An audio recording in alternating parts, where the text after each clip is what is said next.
የእህታችን ዘርፌ ፕሮግራም ተሰረዘ አይደል? እና በምንም ምክንያት ይሰረዝ እመነኝ የተዋጋት ዲያብሎስ። እኔ ደግሞ አውቃታለሁ ዘርፌን፣ ብዙ አሜሪካ ማህበርን አገልግለናል፣ እዚህም እኛ ቸርች አገልግላለች። ነጋፍ አራሪ ዋቀዮ እኔ ዱማን ቀምኔ ሁንደ ኬሰን ይፈቱ አካም ጅርቱ ኦርዶፍቶኒ ቻናሊ ኬኛ ሳይቲ ከና ኦዴፈነዋን ሙርቴሶታን ሲንደጌሱዳፍ ቀበኔ ዱፍኔራ egaa isinis like gochuudhaan viidiyoo kana dhaggeeffachuu eegalaa isiniin jenna. Namooti haarawaan maatii chaanalii keenyaa hin taane baga nagaan dhuftan jecha chaanalii kana subscribe gochuun maatiin nuuf ta'aa isiniin jenna. Gara odeeffannootti dabarreerra. Odeeffannoo nuti jalqaba irratti argannu eebba faarsaa zarfee akka haqamu kan taasisee ture seexanadha jechuun dhagahame. lammiiffaarratti odeeffannoo nuti gurra isin buufnu Jooyi Tsiroon akka to'atamu tokkummaa waldoota kiristaanaa xalayaan gaafatanii. Dhaggeeffattoota keenya odeeffannoo nuti gara dhumaatti isin dhageessifnu dhimma ta'ee ture International Church jedhamu kan hundeessaan isaa hin beekamne irratti rakkooleen gahaa jiran akka isin biraan geenyu ta'a. Hanga xumuraatti turtiin keessan waliin haa ta'u jecha laayikii tuquu hin dagatina kabajamtoota hordoftoota keenyaa isiniin jenna. Torbee darbee akka hundumti keenya beeknu eebbi albeemii faarfattuu jaallatamtuu Zarfee Kabbadee mata dureen isaa Tsidiqee Yaaloo jedhu haqamee turuun isaa ni beekama. Egaa dhimma sanaan wal qabsiisee namooti hedduu yaada garaagaraa kaasaa turanii. Hundeessaa fi raajiin waldaa GPS raajii Henook Girmaa immoo akkas jechuun yaada isaanii dubbataniiru. Eebba albeemii sanaa kan hambisee isa Mohamed Daayibiloosidha. Yeroo tokko namooti waaqayyo gaafa nu gidduutti argamanii gaafa tajaajilan seexanatu mataa dhukkubsata jechuudhaan yaada isaanii ibsaniiru. Guutummaa isaa dhaggeeffannee walitti haa deebinu.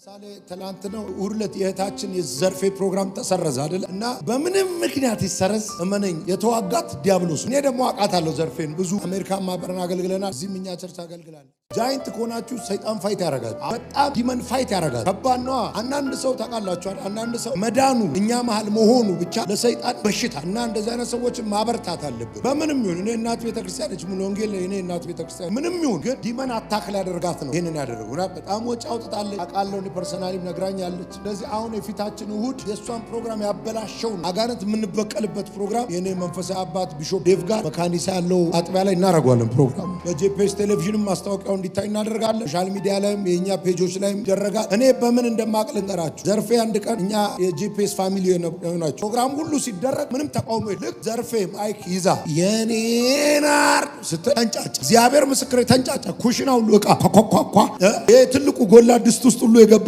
አሉ። ከዛ ቆጣሪውን አጠፉብን። የፈለጋችሁትን አርጉ፣ እሷ ግን አትዘምርም። ከፍለን የለም የፈለገው ነው። ሌላ ነገር ማድረግ ይችላል። ዘርፌ ግን አትዘምርም። እንዴ ውጪ አሉ። ደግሞ እኛ መካከልም የሳምሶን ቅባት ያለባቸው ልጆች አሉ። እግዚአብሔር ይመስገን። አንዳች ነገር አስባለሁ ብለ ይኸው ነግራ አንድ ቀን አርብ ጉባኤ ውስጥ የተያዘው ሌባ እሜ ብሎ ነው ሄደው። ብቻ ከባድ ውዝግብ ተፈጠረ። ከዛ እሺ ብሎ አበሩልን። አሁንም ልክ እሷ ስትይዘው ይጠፋል። ልክ በቀደም ፕሮግራሟ ሲቀር ከዛ ፊት እያወራ ነበር ስለ ፕሮግራሙ። እኔ ምደርስ አልመሰለኝም። ሳውዝ አፍሪካ ቆያለሁ። ከዛ ሀገር እንዴት ጠላት ፋይት እንዳረጋት አየ። አንድ ነገር ልንገርህ፣ አሁን የምንገፋፋበት ዘመን አይደል። አሁን እዚህ ውስጥ ባስረሳ ብዙ ሙስሊሞች አሉ፣ እዚህ ውስጥ ብዙ ኦርቶዶክሶች። በቃ ኢየሱስ ከሚል ጋር ተፋቅረን ነው የምንቀጥለው። ደግሞ አይሆንም። በቃ ራሱ ሲዝኑም አይፈቅድልህም። ይሄ ኩርኩድ ልብ ካስ አይፈቅድ። ብቻ እንዛው ቤት በላይ ትጮሃለህ እንጂ ምንም አታመጣም። odeeffannoo keenya lammeeffaatti gaafa dabarru Jooyi Tsiroo kan raajii ofiin jedhu sana irratti himanni banameera. Kunis yeroo ammaa kana Jooyi Tsiroon gara Keeniyaa imalee kan jiruu fi TV Oraakil jedhamu kan Keeniyaatti argamu irratti tajaajilaaf akka deeme himamaa jira. Egaa dhimma kana hordofee kaawunsiliin walitti qabama amantoota kiristaanaa xalayaa gara imbaasii Itoophiyaa Keeniyaatti argamuttiin barreessee jira. Akka kanattis dhageessa dhaggeeffattoota keenya. Imbaasii Itoophiyaa Keeniyaatti argamuuf nuuf haa ga'u. Ibsa akka nuuf kennitan isin gaafanna. Keeniyaatti kan argamu imbaasiin Itoophiyaa Jooyi Tsiroodhaaf simannaa ho'aa akka godhee miidiyaa isaanii irratti barreeffameera. Namni kun kaawunsilii tokkummaa amantoota kiristaanaa Itoophiyaadhaan sobaa fi barsiisaas ta'ee deddeebiin isaa hojjettoota wangeelaa kan bakka hin buune ta'uu fi amantoonni tajaajila isaa duukaa akka hin buuneef ibsi waliigalaa kennamee ture.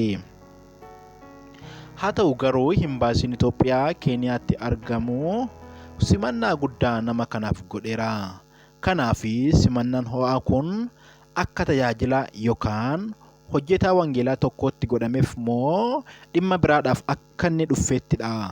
Akka tajaajilaa tokkotti yoo simattan murtoo kaawunsilii walitti qabama hordoftoota amantaa kiristaanaa baaseen nama ifatame kana simachuun keessan sirriidha. Dhimma kana irratti imbaasiin Itoophiyaa Keeniyaatti argamu ibsa akka nuuf kennu ni barbaanna jechuudhaan gaaffii isaanii bifa xalayaadhaan imbaasii Itoophiyaa Keeniyaatti argamuuf erganiiru. Egaa dhaggeeffattoota keenyaa waa'een nama kanaa baay'ee gaaffii uumaa kan jiruu fi deebii imbaasii Itoophiyaa Keeniyaatti argamu kennu hordofnee kan simbiraan geenyu tahaa mee kutaa kan dhaggeeffannee walitti deebina. Yesuus immoo deebisee homtuni akkasiin wallaalchifnetti akeekkadha.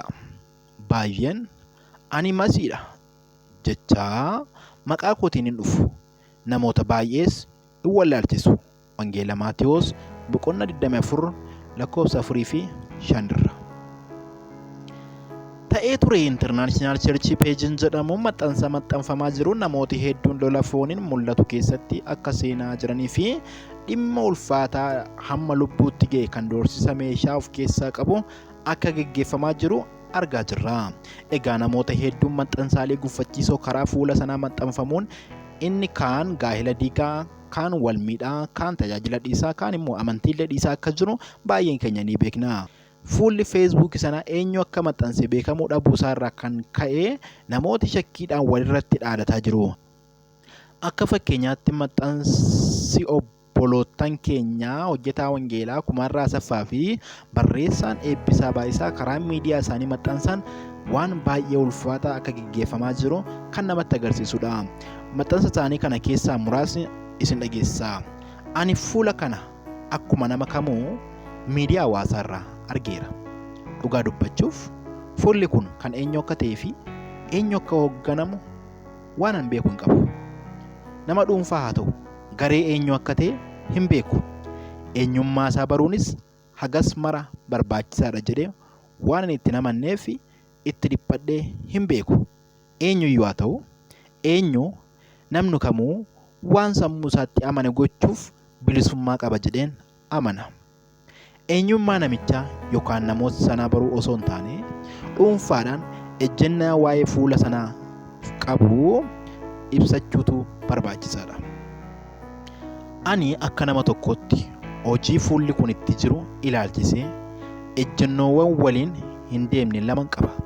Gama tokkoon rakkoo tajaajiltoonni dhuunfaadhaan qaban gad baasanii saaxiluun tajaajiltoonni isaan kaan akka of eeggatan akeekkachiisa ta'a jedheen yaada. Akkanatti akka yaadu kan na taasise immoo dhiibbaa guddaa fuulli kun uumaa jirudha. Guutummaa Oromiyaa keessa hojiif bakka hin socho'u maratti waa'ee fuula kanaan dhaga'a. Biyya keessas ta'e biyya alaatti miidiyaan kun dhageettii guddaa qaba. Dhugaa dubbanna yoo jenne tajaajiltoonni hedduun waaqa caalaa fuula kana sodaatu. Kun dhugaa hundi keenya beeknudha. Ija kanaan yoo ilaallu hojiin kun jajjabeeffamuu qaba jedheen yaada. Asirratti nan deggera jechuu koo miti. Gama biraan immoo akkaataa fuulli kun itti hojjetaa jiru irraa mormiin qaba. Jechuun barreessaa Eebbisaan yaadasaa hundeeffama sana keessaa hirmaannaa kan hin qabne ta'uusaa ibsateera. Ani tajaajila koo keessatti wanta macaafni qulqulluun hin deggerre sammuu namaa eeguuf jecha hin deggeru. Ani wanta sirrii hin taaneen sirrii miti jechuun ittiin fufa.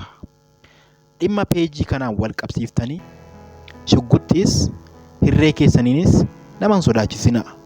Warri lubbuu eegan danda'anii sammuu namaa hin eegani. Sammuu eeguuf dubbachuu fi lubbuu eeguuf dubbachuun garaa gara. Ani miseensa peejii kanaa akka hin taane hubattanii shugguxxii keessan akka gaddeebifattan jechaa akka na hubattan jaalala waaqayyootiin isin gaafadha jechuun obboleessi keenya hojjetaa wangeelaa Kumarraa Asaffaas akka hundeeffama sana keessaa quba hin qabne yookaan immoo keessa hin jirre yaadasaa ibsateera.